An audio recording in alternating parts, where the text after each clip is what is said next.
Assalamualaikum warahmatullahi wabarakatuh. Rabbi sholli sholli wa yassir amri wa hlul milisani yafqahu qawli. Pertama-tama mari kita panjatkan puji serta syukur kehadirat Allah Subhanahu wa taala karena atas rahmat dan hidayahnya alhamdulillah hari ini kita bisa berkumpul dan berjumpa di tempat yang insya Allah penuh dengan barokah ini. Salawat serta salam semoga tercurah limpah kepada Nabi besar Muhammad Sallallahu Alaihi Wasallam. Yang terhormat Bapak Personalia Pak Haji Cecep, yang saya hormati tim penjamin mutu yang diwakili oleh Bu Jumiati dan Pak Budi, dan yang terhormat Bapak Ibu Kepala Sekolah baik dari unit TK, SD dan SMP, dan tak lupa yang saya hormati dan saya banggakan Bapak Ibu guru hebat, guru dari unit TK, SD dan SMP yang mudah-mudahan selalu dalam lindungan Allah Subhanahu wa taala. Amin ya Allah ya rabbal alamin. Di depan adalah guru-guru hebat ya yang telah terpilih menjadi calon guru penggerak di angkatan ke-7. Oke, mungkin langsung saja, tapi sebelumnya saya ada jargon sedikit ya untuk guru penggerak. Guru penggerak belajar, bergerak, berbagi. Oke, kita sama-sama. Iya. Guru penggerak bergerak, berbagi. Sekali lagi ya. Guru penggerak belajar, bergerak, berbagi. Oke, tepuk tangan. Oke, baik, langsung saja Bapak Ibu semuanya kita tampilkan untuk pemateri kita yang pertama. Itu ada Ibu Wahyu Simping Lestari yang akan memaparkan mengenai disiplin positif dan nilai-nilai kebajikan. Waktu dan tempat kami persilakan. Ya, terima kasih Pak Dede atas waktunya. Assalamualaikum warahmatullahi wabarakatuh.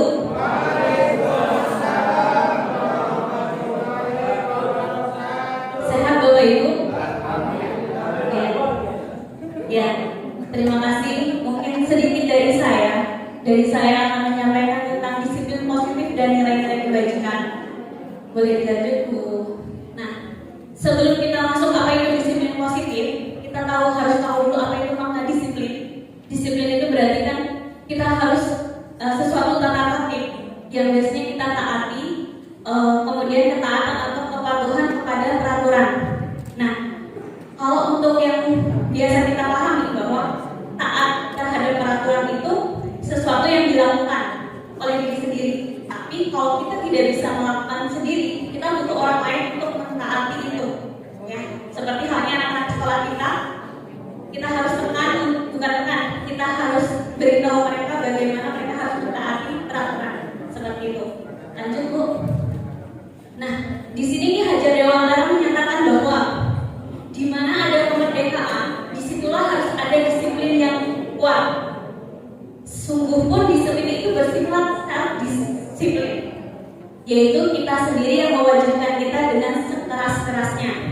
Tetapi itu sama saja, sebab jikalau kita tidak cukup melakukan self-disiplin, kita membutuhkan wajiblah penguasa lain mendisiplinkan kita. Seperti yang tadi saya bilang, kalau kita tidak bisa mendisiplinkan diri sendiri, orang lain yang akan mendisiplinkan kita, atau kita butuh orang lain untuk mendisiplinkan kita. Seperti contohnya maksudnya kita masuk pen 7/5, itu adalah aturan yang dibuat oleh orang lain, dan kita dipaksa atau dituntut untuk mau mengikuti disiplin itu. Lanjut.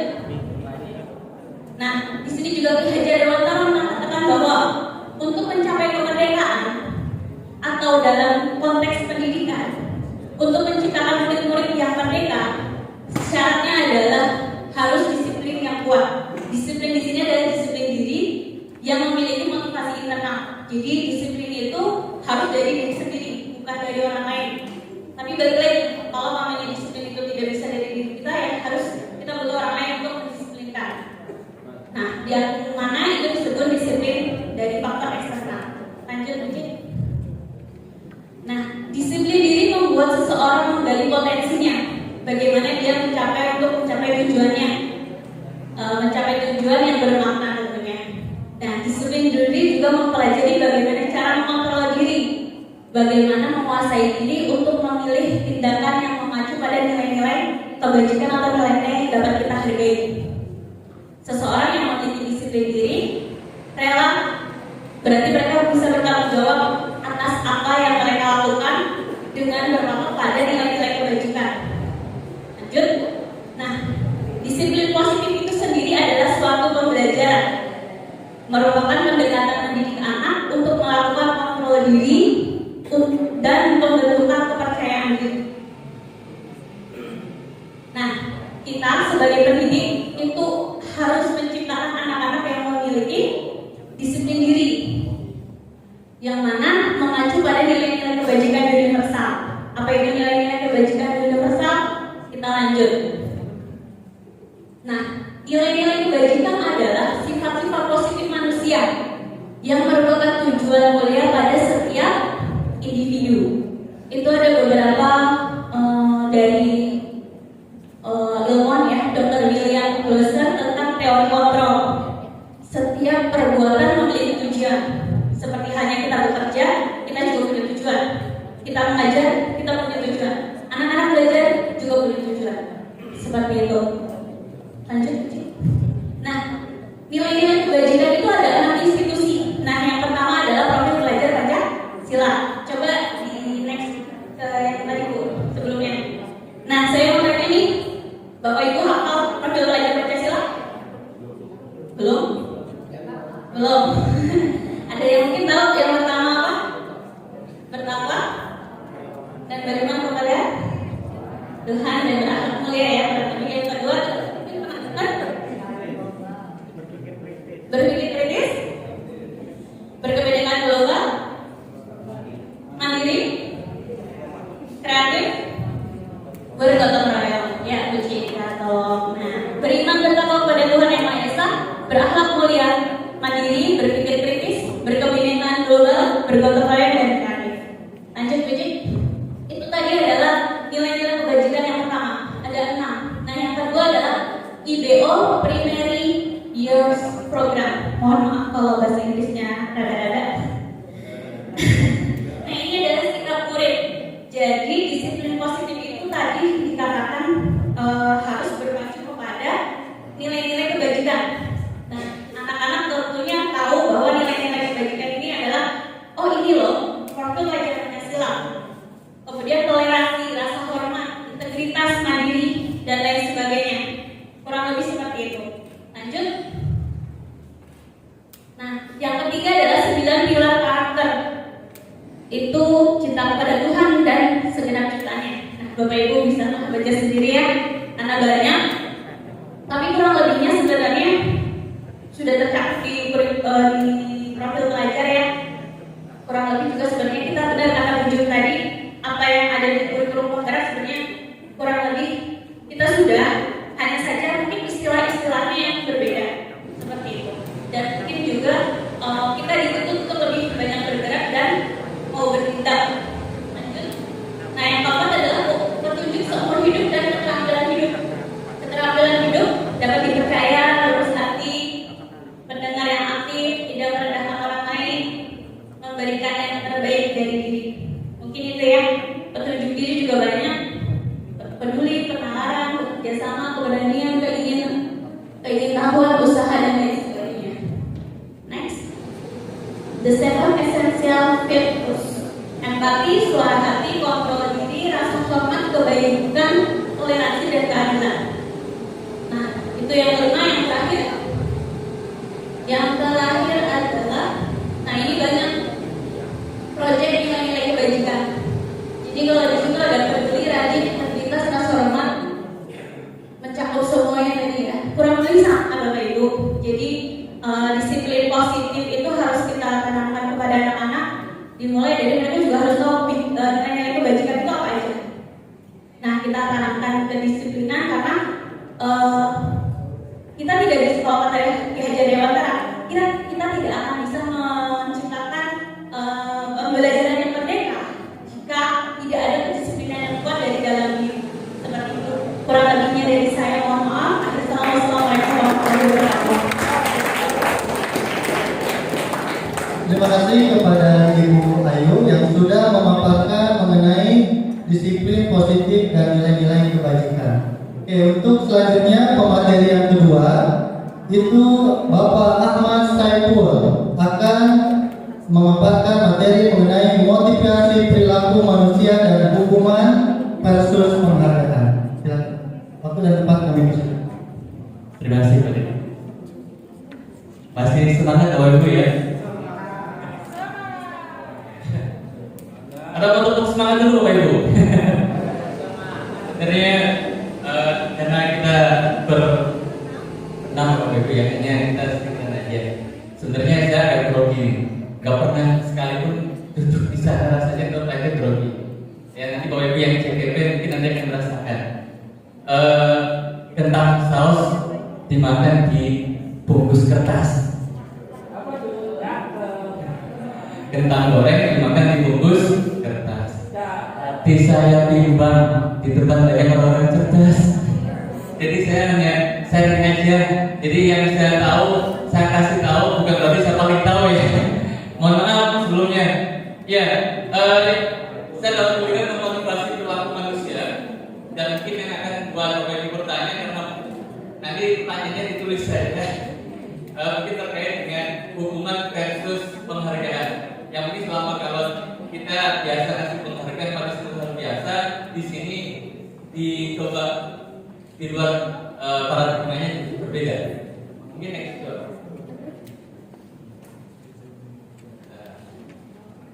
Ya, motivasi perilaku dulu Bapak Ibu. Ya, Bapak Ibu di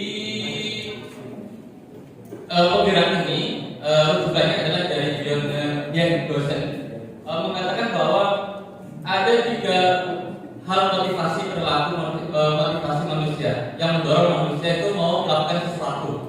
Yang pertama adalah karena takut dengan hukuman, yang kedua karena adanya suatu imbalan, dan yang ketiga karena pengen dihargai, pengen eksis dan lain sebagainya. Nah, yang ditekankan oleh dosen itu adalah pada nomor 3. Karena selama ini mungkin kita dirangsang untuk memotivasi baik kita sebagai guru di kelas hukuman biasanya karena anak menghindari hukuman atau motivasi karena pengen tidak dihukum. Yang kedua karena melakukan sesuatu karena pengen dapat penghargaan, imbalan, ya. Dan yang ketiga karena motivasi dari dalam. Ini poin dari dosen. Mungkin nanti kita akan lebih berat di bagian ketiganya. Ya Bapak Ibu ya, mungkin ini suatu hal yang baru termasuk bagi saya. Next. Nah, teori ini untuk menunjang dari budaya positif yang ingin diterapkan di sekolah-sekolah, di mana budaya positif ini adalah menanamkan motivasi yang semestinya hadir dari dalam diri siswa. Jadi bukan karena adanya suatu hukuman, bukan karena suatu adanya penghargaan.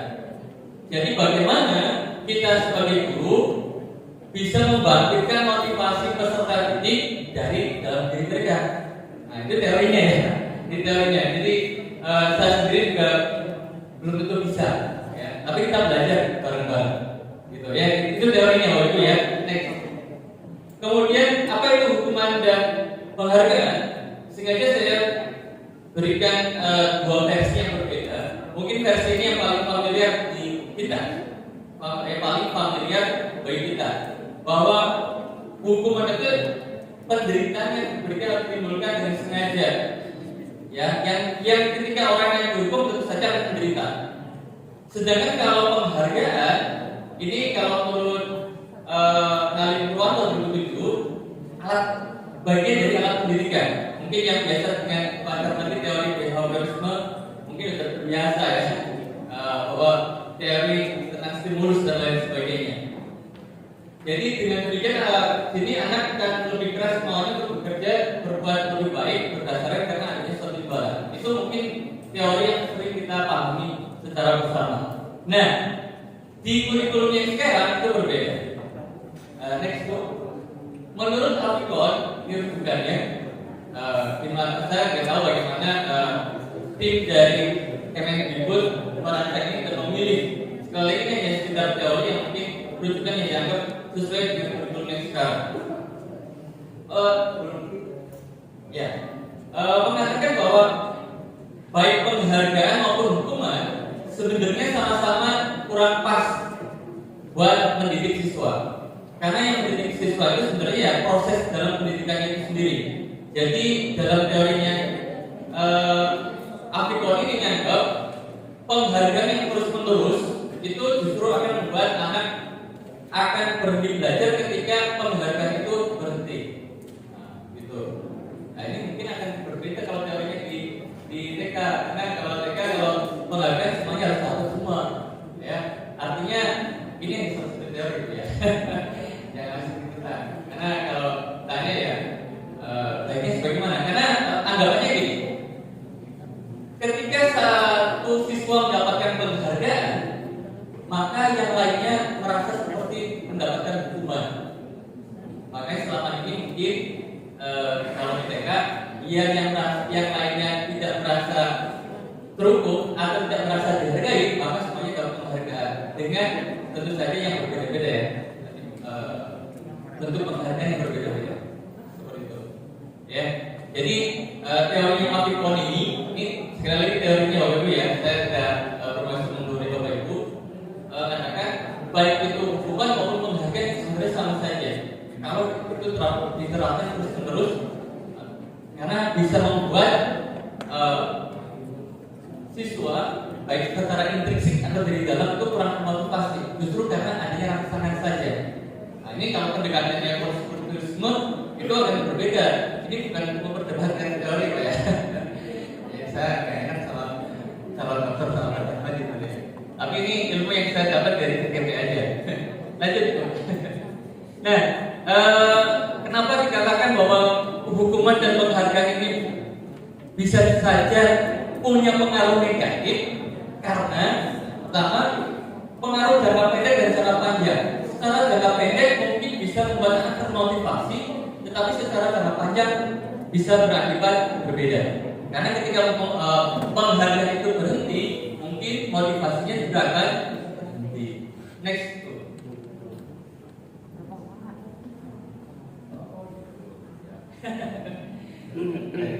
Kemudian penghargaan itu dikatakan tidak efektif. Karena yang paling efektif adalah menghadirkan motivasi dari dalam diri. Next. Bisa juga merusak hubungan, misalnya. Ya, jadi mungkin ada anak yang dikasih hadiah dan yang tidak, itu katanya bisa merusak hubungan. Ini teori ya. Next. Nah, ini dari riset dalam sebuah percobaan, sekelompok anak laki-laki berusia 9 tahun kita untuk melihat gambar-gambar wajah yang ditampilkan di layar. Mereka harus memberitahukan jika wajah-wajah tersebut sama atau berbeda. Gambar-gambar tersebut hampir sama. Beberapa dari mereka diberi penghargaan dalam bentuk uang. Pada saat mereka memberikan jawaban benar, sementara sebagian yang lain tidak. Nah, hasilnya laki-laki dibayar membuat lebih banyak kesalahan. Jadi motivasinya menurun. Tapi ini kan Bapak Ibu hanya salah satu riset ya. Tapi ini juga menjadi wacana buat para kita bahwa penghargaan yang terus-menerus juga akan berakibat tidak baik. Nah, seperti itu. Next. Bisa menurunkan kualitas. Next. Kemudian bisa mematikan kreativitas karena menunggu stimulan atau menunggu rangsangan dari gurunya. Kalau gurunya tidak memberikan suatu stimulus, nah itu juga membuat anak pasif. Nah, ini teorinya seperti itu. Next. Kemudian dikatakan bahwa penghargaan mutu karena mereka tidak mendapatkan penghargaan misalnya dalam sistem ranking mereka yang mendapatkan ranking 2 merasa paling berhukum ya. Jadi tanpa saya akan yang satu dan lain sebagainya. Seperti itu. Jadi ini suatu paradigma yang mungkin sangat baru ya kalau kita belajar tentang dasar-dasar teori pendekatan pendidikan tadi dari behaviorisme ke konstruktivisme mesti agak puyeng ya kalau itu ya. Nah, kemudian yang baik adalah motivasi dari dalam diri sendiri, intrinsic. Nah, yang dikembangkan dalam kurikulum yang sekarang adalah bagaimana kita sebagai guru membangun paradigma anak dan dari pembelajaran yang kita lakukan, bagaimana bisa mendorong siswa kreatif dari dalam diri, termotivasi dari dalam diri sendiri, melalui kesadaran, melalui pengetahuan dan sebagainya. Jadi seperti itu, bukan karena rangsangan dari luar. Karena rangsangan dari luar itu akan sifatnya pendek. Teorinya seperti itu. Ya, next. Oke. Dalam hukuman ini sebenarnya juga kalau di sekolah ada yang namanya konsekuensi ya. Ada juga restitusi yang akan disampaikan oleh pemateri terakhir. Intinya kita harus memahami bahwa ketika kita melakukan suatu hukuman ini bisa sesuatu yang menyakitkan. Kalau konsekuensi adalah sesuatu yang terjadi, konsekuensi itu biasanya sesuatu yang disepakati. Kalau di kelas dia ada kesepakatan kelas atau peraturan kelas dan sebagainya ya. Dan restitusi. Nah yang diharapkan dari bagaimana cara kita mendidik di kelas adalah bagaimana restitusi merupakan pilihan, membangun kesadaran, membangun motivasi dari dalam diri. Mungkin itu saja dari saya, Bapak Ibu, karena kita bergantian. Karena banyak. Nanti materinya bisa ya, Pak. Banyak ya. Oke, sekali lagi terima kasih atas perhatiannya. Mohon maaf kalau ada kata saya salah dan sopan. Terima kasih. Wassalamualaikum warahmatullahi wabarakatuh.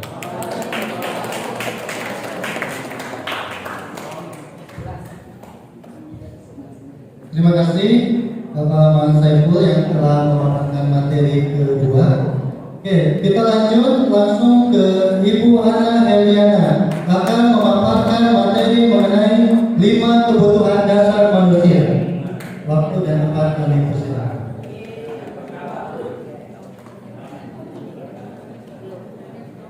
Baik Bapak Ibu, Assalamualaikum warahmatullahi wabarakatuh. Ya, mudah-mudahan Bapak Ibu semua tetap semangat ya mengikuti pengimbasan ini hingga akhir nanti. Baik Bapak dan Ibu semua, di sini saya akan menjelaskan tentang kebutuhan dasar manusia. Dilanjut, Bu Cik?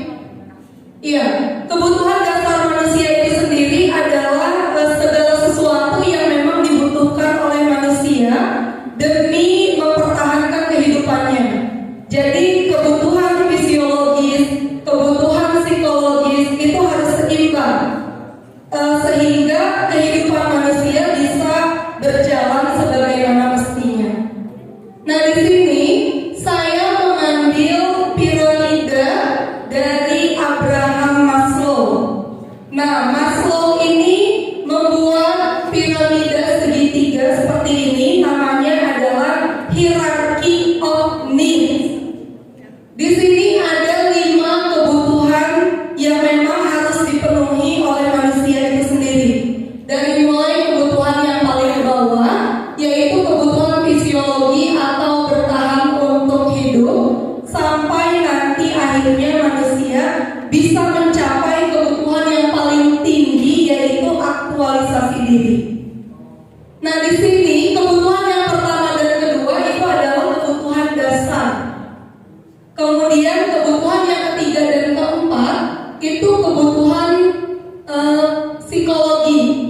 Yang paling atas adalah kebutuhan pemenuhan diri. Saya akan jelaskan satu persatu.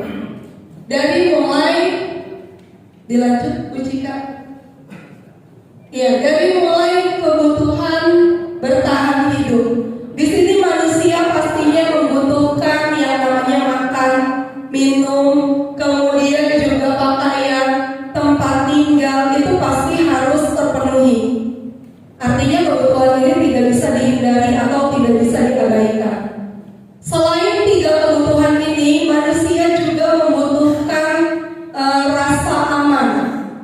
Dari mana rasa amannya? Rasa aman untuk mencukupi kebutuhannya secara finansial, kemudian juga rasa aman untuk mendapatkan kesehatan, rasa aman untuk mendapatkan keselamatan hidup. Karena manusia itu sendiri ketika dia beranjak dewasa, manusia pastinya akan berusaha untuk mencari pekerjaan. Dia berusaha untuk mendapatkan penghasilan demi mempertahankan hidupnya. Kemudian juga manusia biasanya mau untuk membayar asuransi untuk kesehatan hidupnya, untuk keselamatan jiwanya. Itu namanya kebutuhan bertahan hidup. Yang kedua adalah kebutuhan cinta dan kasih sayang. Ini juga kebutuhan yang sangat diperlukan oleh manusia. Biasanya kebutuhan cinta dan kasih sayang ini adalah mendapatkan ataupun memberikan kasih sayang kepada orang lain. Kemudian kebutuhan untuk diterima di suatu kelompok. Biasanya yang bisa memenuhi kebutuhan cinta dan kasih sayang ini adalah orang-orang yang ada di dekat kita, seperti keluarga, kemudian teman, lalu komunitas kita. Bapak Ibu mungkin di sini mengikuti komunitas, paling tidak kalau guru mapel biasanya ada MGMP. Nah, ketika kita ikut MGMP, kita butuh diterima, kita butuh diakui dalam komunitas itu. Yang ketiga adalah kebutuhan akan kebebasan. Jadi manusia itu tidak boleh dikekang. Artinya manusia itu membutuhkan kebebasan untuk bisa menambah keterampilannya, untuk bisa menjadi kompeten. Kalau manusia terbatas, segala sesuatunya dilarang, maka sulit untuk mengembangkan diri. Makanya manusia itu membutuhkan kebebasan untuk bisa terus mengembangkan potensi yang ada di dalam dirinya.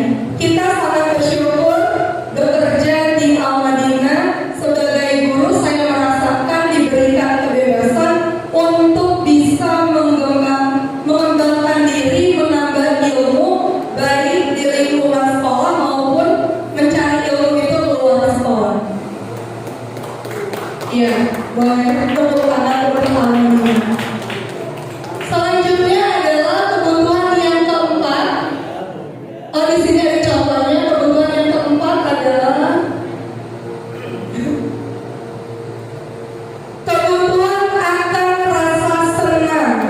Manusia itu membutuhkan kesenangan. Kalau kita melihat anak kecil itu kadang-kadang suka lari-larian, kemudian suka bercanda, suka bermain. Itu memang karena anak tersebut ingin memenuhi kebutuhan akan rasa senangnya. Kita aja yang sudah dewasa, walaupun mungkin di keseharian kita mengajar, kita serius, kemudian bekerja juga dengan keseriusan, tapi kita juga butuh kesenangan. Ketika di jam istirahat, kita butuh dialog dengan teman, kita butuh bercanda dengan teman. Bahkan ketika pandemi kemarin, anak-anak sekolah hanya sampai zuhur. Itu ketika pagi sampai zuhur mungkin guru-gurunya serius mengajar, tapi ketika siswanya keluar, guru-gurunya pasti bercanda dengan teman-teman yang lain. Ada yang buat video TikTok, ada yang buat reels gitu ya. Itu karena memang manusia itu butuh rasa senang, mencari hiburan, sehingga nanti kehidupannya bisa berjalan dengan seimbang. Terakhir adalah aktualisasi diri. Nah, ini kebutuhan yang paling tinggi tingkatannya. Ketika manusia sudah bisa memenuhi 4 kebutuhan sebelumnya, maka manusia akan mencoba untuk memenuhi kebutuhan yang terakhir ini. Nah, kebutuhan yang pertama sampai kebutuhan yang keempat itu biasanya dicapai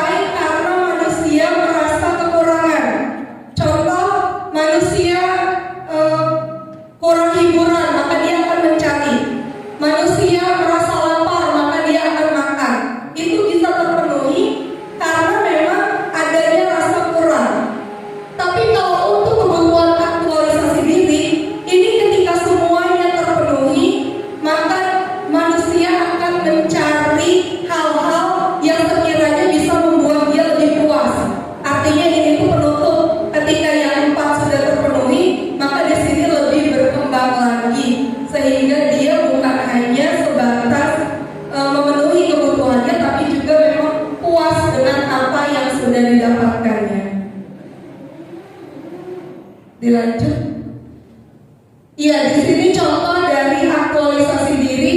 Yang pertama adalah di mana manusia bisa memahami dirinya sendiri. Jadi melakukan sesuatu bukan hanya paksaan, bukan hanya karena tanggung jawab, tapi memang dia sudah paham dengan dirinya bahwa dirinya membutuhkan itu. Maka dia akan mencari sesuai dengan kebutuhannya. Lalu yang kedua adalah menolong sesama, bertindak sopan dan beradaptasi terhadap kondisi tertentu, memiliki tingkat kebebasan, memiliki rasa syukur yang tinggi, melihat semua hal yang terjadi dengan pandangan yang positif. Maka di sini kalau sudah sampai ke aktualisasi diri, artinya manusia bisa menjalani kehidupannya dengan baik, bukan hanya dipaksa untuk tetap bisa hidup, tapi memang dia hidup sesuai dengan keinginannya, sesuai dengan apa yang ingin dilakukannya. Ya, mungkin itu saja yang bisa saya sampaikan. Kurang lebihnya mohon maaf. Wassalamualaikum warahmatullahi wabarakatuh.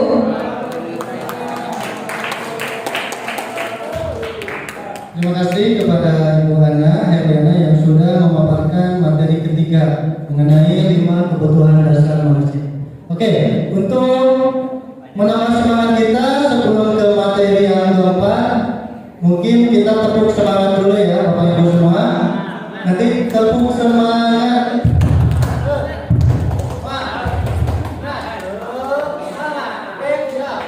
Tepuk semangat.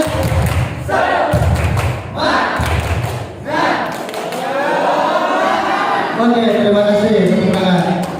Oke, kita lanjut ke materi yang keempat. Itu akan disampaikan oleh Bapak Kasnadi mengenai 5 posisi kontrol. Oke, waktu dan tempat kami persilakan. Baik, bismillahirrahmanirrahim. Assalamualaikum warahmatullahi wabarakatuh. Aduh Bapak Ibu, saya grogi sekali ini. Insyaallah.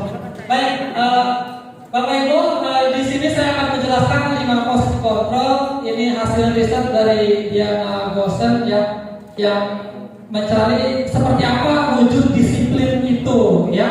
Setelah dikelompokkan, ternyata ada 5 posisi kontrol guru saat menghadapi masalah dari siswanya. Oke, yang pertama itu ada posisi penghukum, kemudian pembuat rasa bersalah, kemudian ada yang menjadi teman, ada yang menjadi pemantau, dan ada yang menjadi manajer. Ya.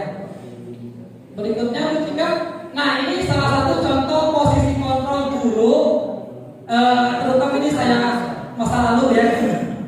Jadi di posisi penghukum, hukuman itu kan sifatnya menyakiti ya, baik secara verbal ataupun fisik, dan biasanya hukuman itu tidak sesuai dengan kesalahannya, misalnya terlambat disuruh push up gitu. Nah, gitu ya. Ciri-ciri posisi hukum itu biasanya gurunya juga bernada tinggi ya, kamu datang terlambat, nunjuk-nunjuk begitu ya. Itu posisi kontrol penghukum. Kemudian posisi kontrol guru berikutnya yaitu pembuat rasa bersalah. Dia tidak marah-marah, dia juga tidak bersuara keras, tapi menggunakan keheningan dan menggunakan kata-kata yang menyakitkan, menyentuh hatinya. Kamu itu gimana sih? Udah berkali-kali loh Bapak peringatkan, ini terlambat lagi. Kamu tuh nanti gak kasihan seperti apa ya, gimana sih? Nah itu kayak gitu, membuat anak tuh jadi rasa, aduh iya ya Pak, maafkan saya jadi bersalah gitu ya. Ini posisi kontrol guru yang kedua. Posisi kontrol yang ketiga, ada guru yang menjadi teman. Nah ini sudah mulai beralih dari yang negatif ke yang lebih baik ya. Mungkin saat guru mendapati seorang anak yang terlambat, datang cuk datang, gurunya bilang, bro, mana aja baru datang ini. Waduh, kamu terlambat lagi. Nah, di sini siswa tidak merasa tersakiti.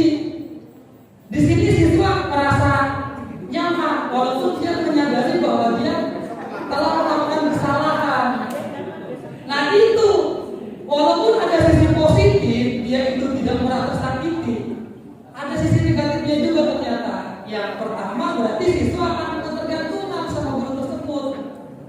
Kakak mah gampang, besok terlambat lagi nggak apa-apa gitu kali ya. Ini juga posisi kontrol ternyata yang kurang baik. Ya, yang keempat ada posisi kontrol sebagai pemantau. Di sini guru sudah bisa memisahkan di mana dia sebagai teman, di mana dia sebagai guru. Jadi sudah mulai. Kalau misalkan ada orang datang, contohnya selalu terlambat misalkan ya, ada anak terlambat datang. Cuk, kamu tahu sekarang jam berapa? Tahu Pak. Jam 7:05. Berarti terlambat ya? Betul Pak. Apa kira-kira konsekuensinya?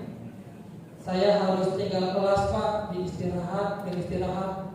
Nah, guru di sini sudah lebih baik, tidak perlu marah-marah, tidak menyakiti, dan juga tidak menjadi ketergantungan siswa. Dia tuh menggunakan peraturan. Tuh, peraturan ini berarti kamu harus begini ya. Kamu kesalahannya ini, berarti kamu harus begini ya.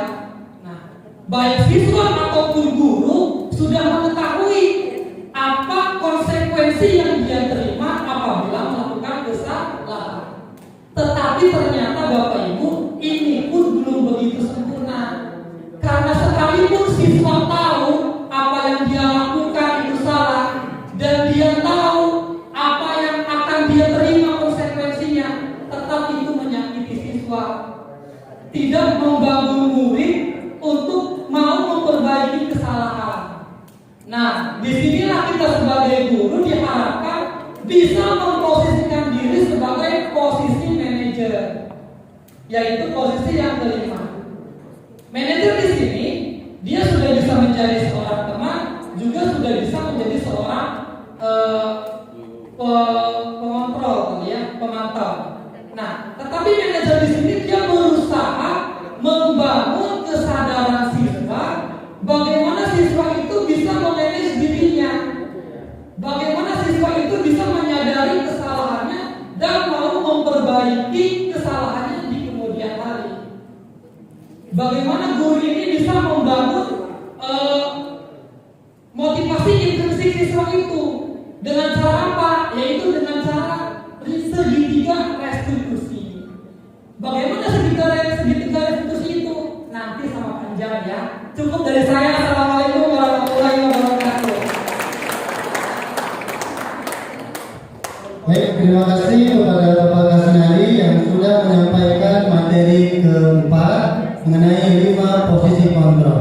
Oke, selanjutnya untuk pemateri yang kelima kita panggil Ibu Irma Sutiani akan memaparkan materi mengenai keyakinan kelas. Waktu dan tempat kami persilakan. Bagaimana Bapak Ibu, masih semangat? Semangat ya, saya harap semuanya masih tetap semangat. Kali ini izinkan saya akan memaparkan materi tentang keyakinan kelas. Saya yakin di sini Bapak Ibu semuanya pasti saat mengawali pembelajaran awal semester pasti membuat yang namanya keyakinan kelas atau mungkin peraturan kelas. Ya, apa itu keyakinan kelas? Keyakinan kelas merupakan salah satu disiplin positif yang bisa kita terapkan dalam membangun budaya positif di sekolah sesuai dengan misi sekolah penggerak bahwa kita harus kan budaya disiplin positif agar anak-anak semakin positif dalam menjalani persekolahan. Selanjutnya, adapun tujuan diadakannya kesepakatan kelas. Yang pertama yaitu menciptakan pembelajaran yang berpusat pada murid. Ya, jadi di sini kita bisa meminta murid untuk membuat keyakinan kelas atau peraturan apa sih yang mereka inginkan dalam kelas. Yang kedua, memunculkan keterlibatan murid dalam menentukan kelas yang diimpikan, sehingga murid lebih bertanggung jawab akan keputusan yang mereka buat bersama-sama. Insya Allah, karena keputusan atau kesepakatan mereka buat sendiri, jadi mereka akan mengikuti atau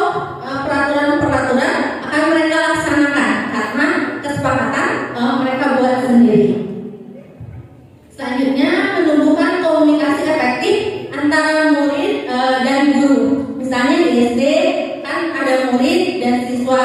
Jadi sama-sama nih dikomunikasikan kira-kira apa ya peraturan kelas atau aturan kelas yang akan kita buat. Oke, apa sih bedanya antara keyakinan kelas dengan peraturan? Sebelumnya kan biasanya ada peraturan kelas ya. Nah, keyakinan kelas dalam guru penggerak ini, seseorang yang memiliki keyakinan akan bersemangat menjalankan keyakinan, sedangkan peraturan hanya motivasi eksternal saja, ya. Jadi motivasi hanya dari luar saja. Sedangkan kalau keyakinan, karena mereka yang membuat aturan, insya Allah mereka akan mematuhi aturan yang sudah dibuat. Ukurnya, murid lebih bertanggung jawab, timbulnya pembelajaran yang menyenangkan. Yang ketiga, timbulnya hubungan yang harmonis antara guru dengan murid. Nah, dalam menentukan keyakinan kelas, kita melibatkan yang namanya kebajikan universal. Yang tadi sudah dijelaskan oleh Bu Ayu. Ada beberapa ya. Di sini saya ambil beberapa nilai. Ada keadilan, hormat dan santun, kreativitas, keberanian dan lain-lain. Nah, nanti kita akan praktikkan nih bagaimana cara membuat kesepakatan kelas. Yang pertama, kita melakukan sosialisasi terlebih dahulu mengenai konsep keyakinan kelas kepada siswa. Setelah melakukan sosialisasi, kedua kita mempersilahkan peserta didik untuk menuliskan, mencurahkan peraturan apa atau keyakinan kelas apa yang mereka inginkan, yang perlu disepakati bersama-sama. Yang ketiga, tinjau kembali daftar curah pendapat yang sudah dicatat. Jadi kita bisa mengajak murid-murid untuk menentukan nilai-nilai kebijakan atau keyakinan yang dituju dari peraturan tersebut. Yang keempat, sebelumnya dalam membuat keyakinan kelas, kita bisa menggunakan kata-kata kalimat positif. Jadi tidak ada lagi kalimat tidak boleh terlambat masuk kelas, gitu ya. Kita bisa ubah menjadi hadir ke kelas tepat waktu. Ya, di sini ada. Ya, yang keempat, murid menandatangani nilai-nilai keyakinan yang sudah disepakati. Ya, untuk membuat keyakinan kelas sebaiknya itu cukup 3 sampai 7 keyakinan saja. Jangan terlalu banyak. Yang penting anak-anak melaksanakan dengan baik. Yang terakhir, keyakinan kelas bisa ditempel di depan kelas ya untuk sebagai pengingat kepada peserta didik. Nah, ada salah satu contoh kalimat dalam keyakinan kelas. Misalnya kita mengambil nilai kebajikan hormat. Kita bisa menggunakan kalimat saling menghormati, menghargai, mengasihi sesama teman. Tanggung jawab dengan kalimat bertanggung jawab mengerjakan tugas piket. Kan biasanya kita bikinnya siswa baik wajib piket, gitu ya. Kita bisa ubah kalimatnya menjadi kalimat yang positif dengan bertanggung jawab mengerjakan tugas piket. Nah, kita sama-sama ya Bapak Ibu mempraktikkan bagaimana sih cara membuat keyakinan kelas. Di sini saya sudah menyiapkan kertas. Oke, maaf.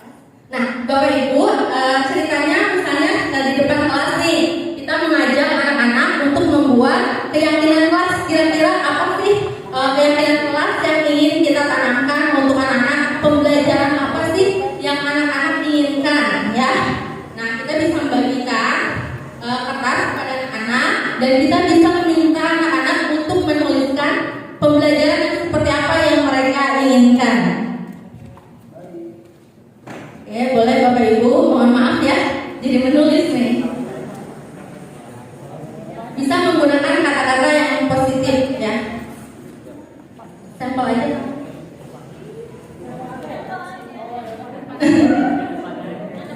Nah, ceritanya udah nih selesai dibagikan ya. Nah, bagi yang sudah, nanti kita bisa meminta peserta didik untuk maju ke depan kelas, menempelkan keyakinan kelas yang mereka inginkan, ya.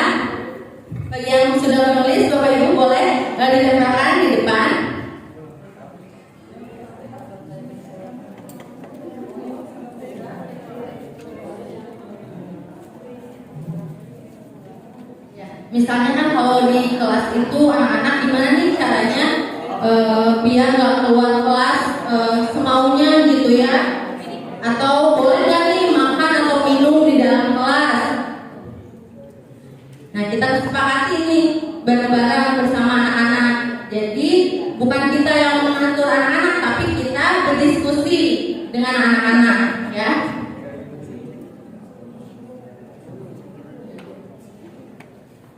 Ya, boleh Bapak Ibu ceritanya sudah nih semuanya. Boleh ditempel. Masih lagi? Silakan.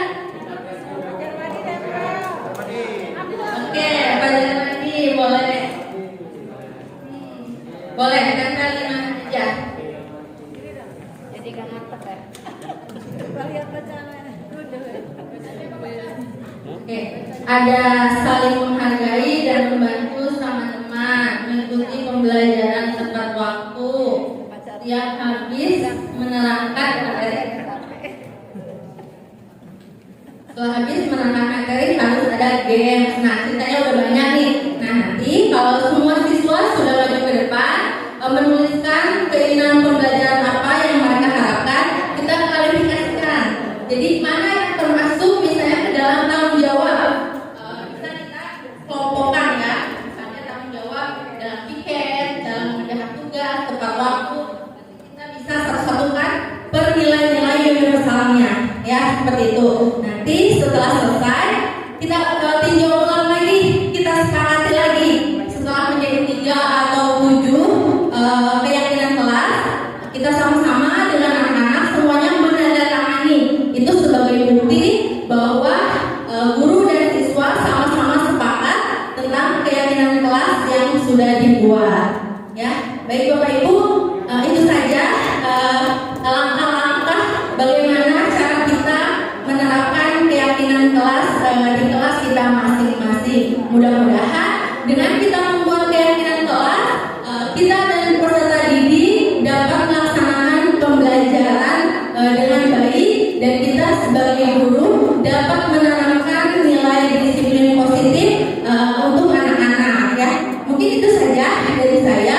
Kurang lebihnya mohon maaf. Wabillahi taufiq wal hidayah. Wassalamualaikum warahmatullahi wabarakatuh.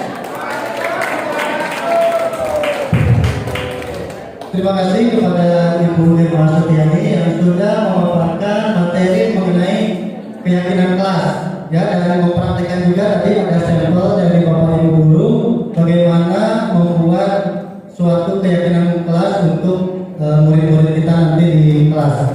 Oke, sebelum beranjak ke materi yang terakhir, yang ke-6, mungkin sekarang kita main games dulu. Games Games untuk speaking atau apa ya, konsentrasi, ya, mengajar konsentrasi Bapak Ibu semuanya. Oke, sekarang perhatikan apa yang saya lakukan dan mohon untuk ditirukan, ya. Baik, sekarang mohon Bapak Ibu semuanya angkat tangannya, angkat tangan satu aja, satu, yang kanan atau yang kiri. Sekarang putar ke arah kanan, putar ke arah kanan. Oke, putar tambah kencang.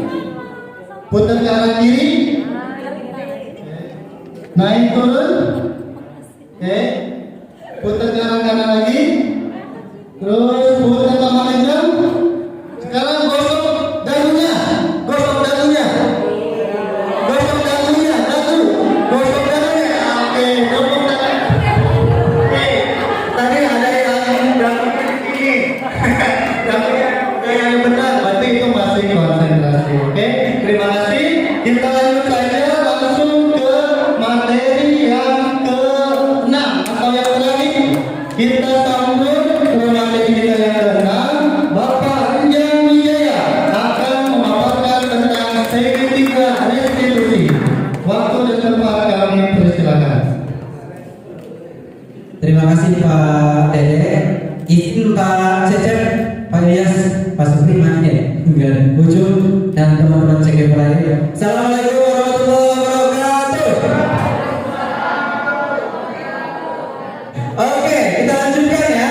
Terima kasih atas jawabannya.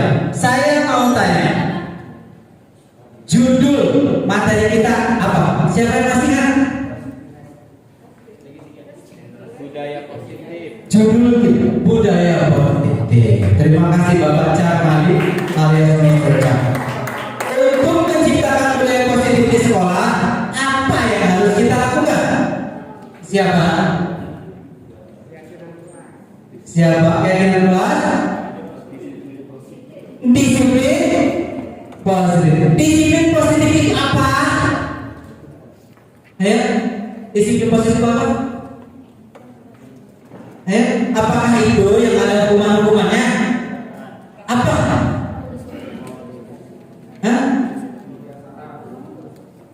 Disiplin positif adalah motivasi yang tumbuh dari dalam. Caranya gimana untuk menemukan motivasi positif itu? Datang tepat waktu itu ada hasilnya. Gimana caranya? Tadi yang disebutkan sama Pak Ida gimana? Tadi disebutkan Pak Ida dengan keyakinan kelas. Pagi-pagi saya seperti biasa, ya, turun dari angkot, seberang depan Wisata Bogor, jalan sedikit, biasanya langsung sampai ke sekolah. Tapi tiba-tiba saya dipanggil sama teman saya, "Jom, sini dulu." Wah, kata saya, jadi pada ngapain? Lo kok belum pada masuk? Udah lu sini aja. Hampir setengah teman saya, teman sekelas di kelas 3 ada di situ. Mayoritas cowok, cewek sekitar 3 sampai 4. Di sana ternyata sudah ada teman saya yang bawa mobil hijau lumayan mewah pada zaman itu, ya. Mau kemana? Tadi yang disampaikan oleh Bu Ana, mau mencari atau memenuhi kebutuhan dasar atau bukan pokok manusia. Apa? Ternyata iya, kesenangan. Saya dibawa kemana? Ke puncak. Karena mobil cuma satu, maka dibuatlah skenario. Apa? Pinjam mobil salah satu teman lagi. Caranya gimana? Katanya kita mau kerja kelompok. Jadi katanya kata-kata kerja kelompok itu sering dijadikan dalih sejak zaman Majapahit dulu untuk kita bolos. Besoknya apa yang terjadi? Dikumpulkan di lapangan basket, ngapain kita? Hukuman. Hukumannya apa? Keliling lapangan sebanyak 20 kali. Apa posisi kontrol guru di situ? Sebagai penghukum. Apakah penghukum atau penghukum itu disarankan di materi ini? Tidak. Apa yang harus kita lakukan? Dengan apa? Oke, Bu, ini dia segitiga restitusi. Namanya segitiga berarti langkahnya ada berapa? Yang pertama apa? Menstabilkan identitas. Yang kedua, validasi tindakan yang salah. Kemudian menanyakan keyakinan. Tapi apa itu segitiga restitusi? Adalah suatu proses dialog yang dijalankan oleh guru atau orang tua akan dapat menghasilkan murid yang mandiri dan bertanggung. Kata kuncinya yang saya merahkan apa? Satu, dialog. Kalau dialog itu guru ngomong, apa murid ngomong? Dua-duanya. Ya.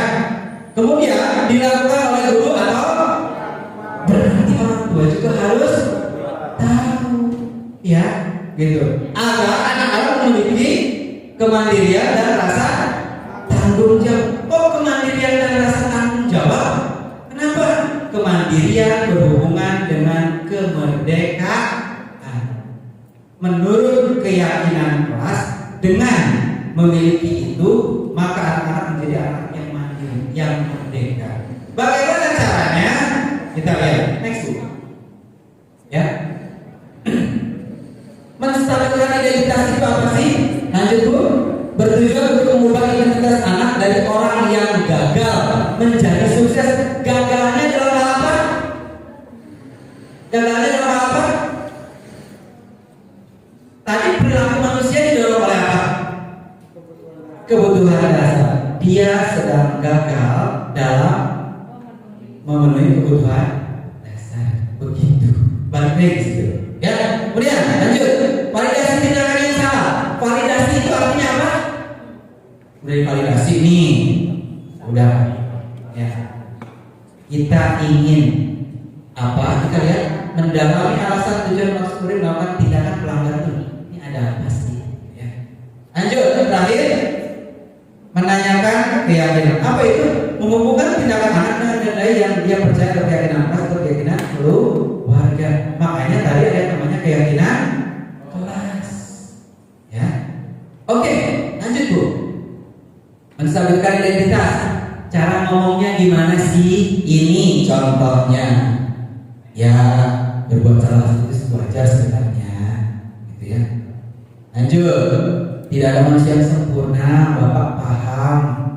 Lanjut.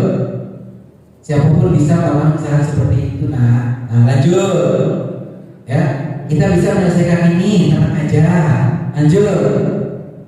Saya tidak tertarik mencari siapa yang salah, mari kita mencari solusinya. Lanjut. Ya, apakah kamu senang menjadi diri sendiri saat ini? Kenapa kok ditanyakan menjadi diri sendiri? Tadi keyakinan kelas. Lanjut tuh. Ngomongnya gimana? Validasi tindakan yang salah itu. Ini contohnya, ya.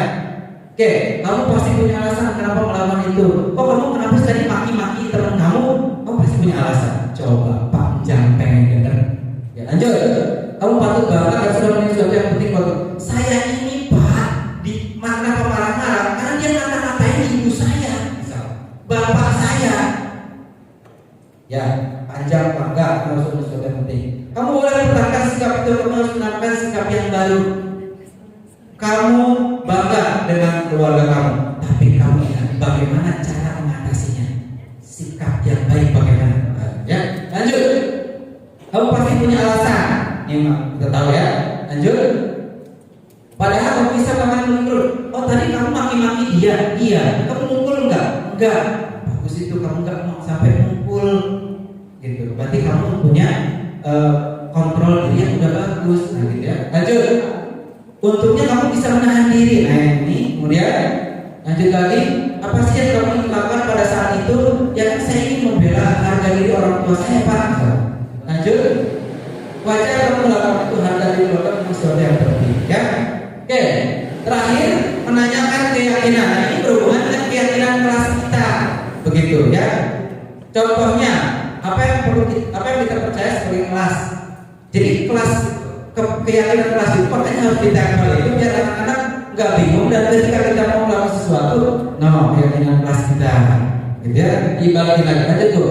Apakah nilai umum yang sudah kita sepakati? Nah, ini keyakinan kelas itu ya. Kemudian apa bayangan kita tentang kelas yang ideal, yang saling menghormati, disiplin, tanggung jawab yang begitu ya. Lanjut, kamu mau jadi orang seperti apa? Sesuai dengan disiplin Pak, tanggung jawab, respect dan lain sebagainya. Lanjut, apakah kamu masih ingat keyakinan kelas masalah ini? Nah ini ya, keyakinan kelas. Kemudian, menurut kamu tindakan kamu sesuai dengan keyakinan kelas ini? Ini contoh-contoh ya. Supaya kita lebih paham lagi, kita lihat video berikut ini.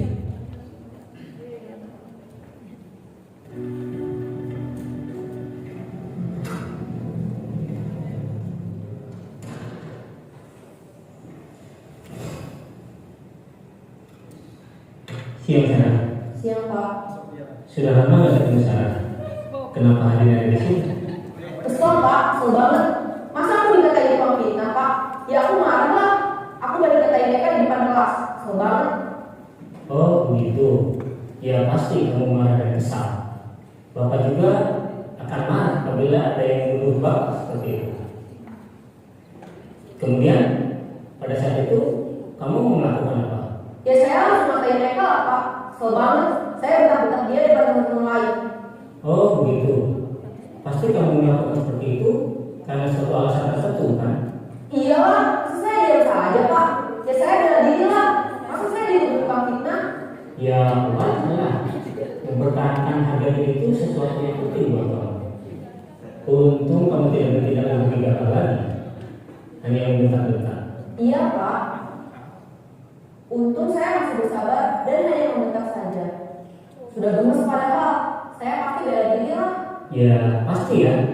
Tapi kamu memilih untuk tetap bertahan dan bersabar. Kamu memilih untuk tidak berbuat lebih parah lagi. Iya. Nah, sekarang coba kita lihat lagi tindakan kamu yang bentak-bentak Eka di kelas. Tindakan kamu itu kira-kira sesuai dengan keyakinan kelas atau prinsip kamu tidak? Enggak lah Pak. Capek Pak jadi pemarah. Jadi keyakinan atau prinsip mana yang kurang sesuai dengan keinginan kamu? Ya, saya sebenarnya sangat menghargai orang lain. Mungkin saat itu saya menjadi emosi, jadi tidak menunjukkan sikap itu. Kamu meyakini tidak menghargai orang lain itu penting buat kamu? Yakinlah Pak. Iya, setuju. Kita harus saling menghargai. Namun ada juga keyakinan yang kita sepakati yang perlu kita jalankan apabila kita sedang marah, kan? Ya, saya bisa lebih proaktif, mulai dengan diri sendiri. Saya bisa jadi lebih bersabar, mengambil waktu jeda untuk berpikir mau apa selanjutnya. Kira-kira kamu bersedia memperbaiki masalah ini tidak? Bersedia Pak. Kalau kamu memperbaiki masalah ini, kamu akan menjadi orang seperti apa? Saya akan menjadi orang yang bertanggung jawab kali ya Pak. Dan senantiasa proaktif. Iya, menurut kamu bagaimana rasanya menjadi orang seperti itu? Ya nyaman lah, bangga bisa bersabar dan menahan diri. Baiklah kalau begitu. Yuk kita pikirkan bagaimana memperbaiki masalah ini. Pertanyaan terakhir. Tiga restitusi digunakan untuk apa? Segitiga restitusi digunakan untuk apa? Atau ketika ada apa? Ketika ada berupa pelak, ya, bila itu berbeda. Assalamualaikum warahmatullahi wabarakatuh.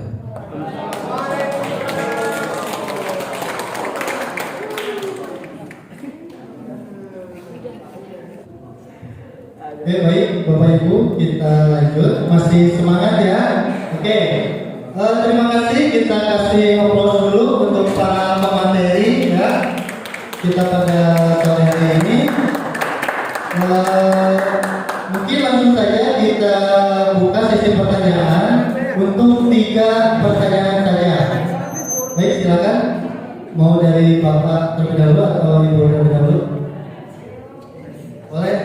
Kasih tangan. Silakan Pak. Ya. Silakan Pak, saya menyampaikan pertanyaannya nggak susah ya. Pilihan ganda. Bismillahirrahmanirrahim. Assalamualaikum warahmatullahi wabarakatuh. Waalaikumsalam. Panjang dan calon guru berkaitan tujuh saya hormati Mas Sekolah. Ini panjang menggelitik lah, ini luar biasa materinya yang panjang. Panjang dong terakhir sampai. Ya, berkaitan dengan restitusi. Terkait dengan restitusi, bagaimana caranya kan menciptakan kondisi bagi murid untuk memperbaiki kan kesalahannya. Bagaimana pola pikir guru dengan siswa yang harus satu sama lain mempengaruhi kan begitu.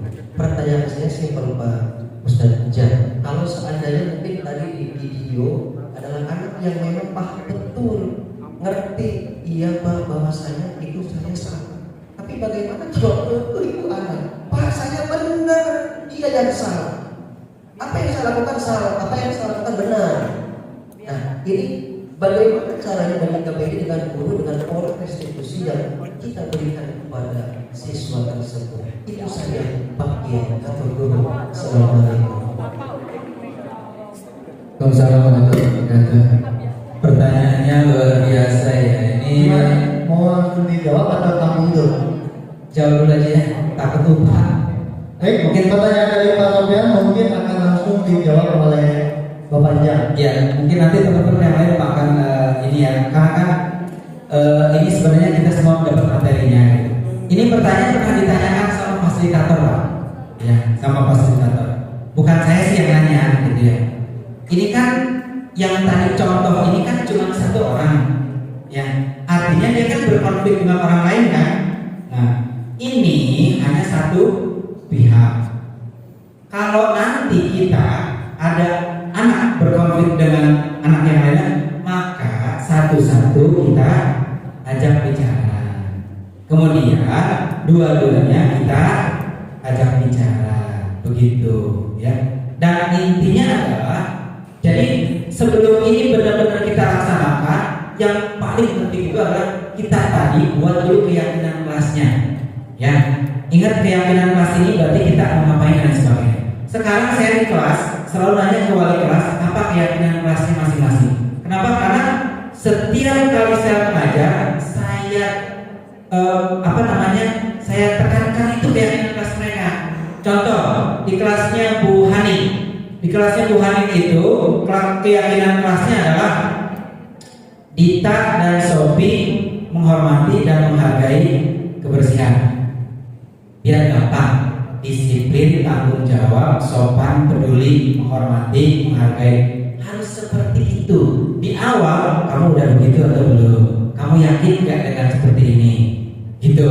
Jadi dan keyakinan kelas ini kenapa harus begitu? Karena harus ada evaluasi setiap minggu, sebulan dan sebagainya.